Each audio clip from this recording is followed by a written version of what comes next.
বাবা, আপনার কাল কোনো কাজ নেই তাই না? কেন? স্কুলের স্যার হোমওয়ার্ক দিয়েছেন, 10টা আলাদা আলাদা ফুলের সঙ্গে ছবি তুলতে হবে। হ্যাঁ ঠিক আছে, এখন ঘুমিয়ে পড়ো। আমার বাবা দুনিয়ার সেরা বাবা। দরজাটা বন্ধ করে দাও লিনা। ঠিক আছে বাবা, গুড নাইট। পরের দিন সকালে বাবা আমাকে বইয়ের ফুলের সঙ্গে ছবি তুলে দিলেন। তখন আমি বাবাকে বললাম, আমি বইয়ের ফুলের সঙ্গে ছবি তুলবো না। এর রাগ তো সবসময় নাকের ডগাতেই থাকে। কি হলো লিনা, মুখ ভার করে বসে আছো কেন?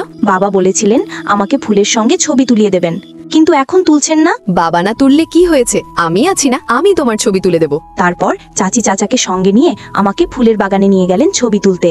যখন আমি ফুলের বাগানে পৌঁছালাম, ফুলগুলো দেখে আমি ভীষণ খুশি হয়ে গেলাম। তারপর চাচি আর চাচা মিলে আমার অনেকগুলো সুন্দর ছবি তুললেন। কি করছো তোমরা? লিনার স্কুলের স্যার ফুলের সঙ্গে ছবি তুলতে বলেছেন।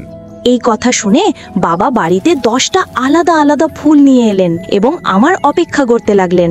যখন বিকেলে আমি চাচির সঙ্গে ছবি তুলে বাড়ি ফিরলাম, দেখলাম বাবা আমার জন্য অনেক রকম ফুল এনেছেন। এই দেখো, আমি তোমার জন্য 10টা আলাদা ফুল এনেছি। আমি রেগে বললাম, আমার দরকার নেই। এই কথা বলে আমি বাড়ির ভেতরে চলে গেলাম।